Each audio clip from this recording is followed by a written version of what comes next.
अस्सलाम वालेकुम गाइस, मैं हूं आपका होस्ट हैदर अली ख़ान।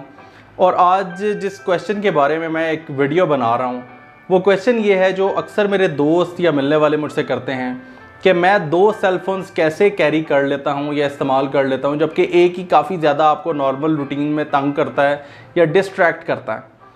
तो मैं इसके पहले कि आपको बताऊं कि ये कैसे हुआ, आपसे मेरी एक रिक्वेस्ट है कि अगर अभी तक आपने मेरे इस चैनल को सब्सक्राइब नहीं किया तो प्लीज़ सब्सक्राइब कर दीजिए, और जो बेल का आइकन आपको नज़र आ रहा है इसको क्लिक भी कर दे ताकि जितने भी नोटिफिकेशंस हैं वो सब के सब आपको साथ साथ मिलते रहें।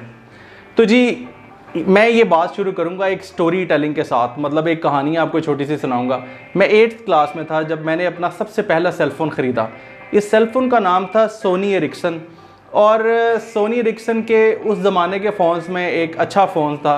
इसको एम्स के फ़ोन या एम्स सेट कहा जाता था। और ये जो फ़ोन था इसकी बैटरी भी उतने ही साइज़ की थी जितने साइज़ का फ़ोन था। एंटीना इसको लगा हुआ था। तो वहाँ से मेरी मोबाइल फ़ोन्स के साथ मोहब्बत स्टार्ट हुई। पहली जो लाइन मैंने उस पर नंबर यूज़ किया वो इंस्टा फ़ोन था, और अब I don't think Insta phone कहीं पे भी पाया जाता है। मुझे लगता है ये कंपनी शायद बंद हो गई है। तो खैर, ये जनाब ज़माना गुज़रता रहा और हुआ ये कि मैं फ़ोन्स यूज़ करता रहा बड़ी छोटी उम्र में ही। और मेरे शौक़ को देख के मेरे पेरेंट्स ने भी मुझे मोबाइल फ़ोन लेके दे दिया, मज़ीद भी अपग्रेड करते रहे। फाइनली ज़माना आ गया मेरे 18 साल की एज का। जब मैं अपनी 18th बर्थडे के पास पहुंचा तो एक दिन जिम गया। जिम का बड़ा शौक़ था एक्सरसाइज करने का। तो मेरा एक दोस्त एक्सरसाइज कर रहा था और उसने अपने यहाँ पे गले के साथ एक डोरी के साथ एक मोबाइल फ़ोन लटकाया हुआ था। मैं उस फ़ोन को देखा, कोई तकरीबन ब्लूइश या ग्रीनिश कलर का वो फ़ोन था और बड़ा ही ज़बरदस्त। उस पर थोड़ी देर बाद एक कॉल आई और वो ऑरेंज रंग की उसकी जो लाइट थी वो चमकी। तो मैंने उससे फिर उस फ़ोन के बारे में पूछा कि ये फ़ोन कौन सा है और इसका मॉडल वगैरह क्या है। मॉडल यहाँ मैं आपको वीडियो में भी लिख दूँगा, सारा बता दूँगा उसके बारे में। वो फ़ोन बेसिकली नोकिया ने निकाला था, dust proof, shock proof and water resistant. Basically एक केसिंग थी, जो केसिंग उस फ़ोन के ऊपर आ जाती थी, बड़ी पायदार थी। केसिंग के साथ एक नोकिया डोरी प्रोवाइड करता था, स्ट्रेचेबल। वो डोरी जब आप उसमें लगा लेते थे देन आप फ़ोन को एक लटका सकते थे आप अपने साथ शोल्डर के। तो वहाँ से मुझे ये आइडिया हुआ कि एक ऐसा फ़ोन भी होना चाहिए जो अगर आप जिम या कोई भी ऐसी एक्टिविटी कर रहे हैं जिसके दौरान आप कॉल्स लेना बड़ा ज़रूरी है लेकिन फ़ोन को साथ कैरी नहीं कर सकते, कहीं पर डैमेज हो सकता है, तो वो वाला फ़ोन बाई कर लें। मैंने वो फ़ोन बाई कर लिया। उस फ़ोन ने एक्चुअली मुझे आदत लगा दी दो फ़ोन्स रखने की। अब हुआ ये, नोकिया ने तो वो फ़ोन बनाना बाद में बंद कर दिया। होपफुली कि नोकिया की उतनी सेल नहीं हो रही होगी या लोगों को उस तरह से वो मोबाइल फ़ोन पसंद नहीं आया होगा, क्योंकि वो स्पोर्टी फ़ोन था, छोटे साइज़ का था। May be there could be any reason behind it. तो हुआ ये, वो तो खैर ख़त्म हो गया, लेकिन मेरी ये आदत कंटिन्यू रही। आदत चलती रही, आज इस जगह पे पहुंच गई कि अब मैं दो मोबाइल फ़ोन्स अपने साथ कैरी करता हूं। एक फ्लैगशिप डिवाइस iOS की, एप्पल की, और एक फ्लैगशिप डिवाइस किसी भी अच्छे एंड्रॉयड कंपनी की या एंड्रॉयड फ़ोन की।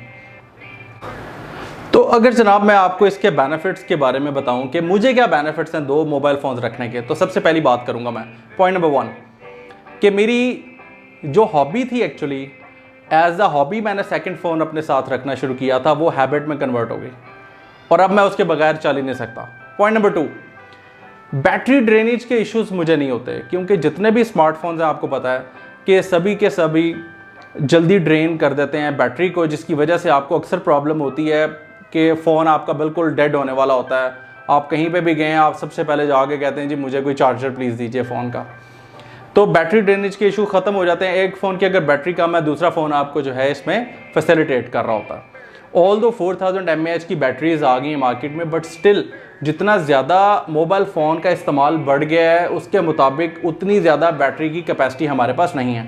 मे बी कोई अगली टेक्नोलॉजी आए जिसके ज़रिए ये जो बैटरी की जो लाइफ है या जो स्पैन है इसका चार्जिंग का, वो मे बी और ज़्यादा बढ़ जाए और ये ज़्यादा चार्ज दे आपके मोबाइल फ़ोन को। पॉइंट नंबर 3 मेरा ये है कि मैं एंड्रॉयड जो डिवाइस है वो पर्सनल यूज़ के लिए रखता हूँ, और जो मैं iOS डिवाइस है उसको मैं ऑफिशियल यूज़ के लिए रखता हूँ। इससे मुझे फ़ायदा ये होता है कि जितनी भी ऑफिशियल बातें हैं, अब हम व्हाट्सएप के ऊपर काफ़ी एग्रीमेंट के काम कर रहे होते हैं, वहाँ पर हमारे वॉइस नोट्स वगैरह पड़े होते हैं, वो सारे के सारे एक जगह सेफ रहते हैं, हमारी ईमेल्स वगैरह सारा कुछ। और जो एंड्रॉयड की डिवाइस है उसको हम यूज़ कर लेते हैं पर्सनल के लिए। पॉइंट नंबर 4 मेरा ये है कि एक सेल्फ ऑफ अचीवमेंट मुझे नज़र आती है इसमें, that I have one of the flagship devices of iOS as well as I have one of the flagship devices of Android. तो मैं दोनों ही के फीचर्स को अपनी अपनी जगह पे इस्तेमाल कर रहा होता हूँ। अगर मैं पॉइंट नंबर 5 की बात करूँ तो पॉइंट नंबर 5 मेरा ये है एंड्रॉयड वर्सेस iOS। iOS आपको डेलिकेसी प्रोवाइड करता है, आपको बहुत अच्छी सिक्योरिटी प्रोवाइड करता है, एज वेल एज जो यूज़र एक्सपीरियंस है वो बड़ा ही ज़बरदस्त है इसका। तो मैं बहुत ही ज़्यादा ईज़ फील करता हूँ iOS डिवाइस यूज़ करते हुए, जबकि एंड्रॉयड आपको फैसिलिटेट करता है कि बेशुमार आपको ऐप्स मिल जाती हैं, हर तरह की गेम डाउनलोड कर सकते हैं। तो ये है कि एंड्रॉयड के एक अपने फीचर्स हैं जो आपको फ़ायदा देते हैं। तो अगर मैं कंक्लूजन की बात करूँ तो मेरा ख्याल है कि ये दोनों डिवाइसेस ही अपनी अपनी जगह पे बेहतरीन हैं, और आपको इनको इस्तेमाल अगर आप दोनों डिवाइसेस करने वाले हैं तो आप समझ सकते हैं कि दोनों के अपने फ़ायदे हैं और दोनों को आप अपने अपने तरीके से इस्तेमाल करें। बाकी है कि आप अपने बारे में भी कमेंट सेक्शन में कुछ लिख के बताइए कि आप क्या एंड्रॉयड यूज़र हैं या iOS यूज़र हैं, क्या आप दोनों को यूज़ करते हैं या प्रेफर करते हैं दोनों यूज़ नहीं होने चाहिए, और अगर नहीं होने चाहिए तो क्यों नहीं यूज़ होने चाहिए, अगर होने चाहिए तो क्यों यूज़ होने चाहिए। तो जी इसके साथ ही हैदर अली खान को इजाज़त दीजिए, आपसे मुलाकात होगी इंशाल्लाह अगले एपिसोड में।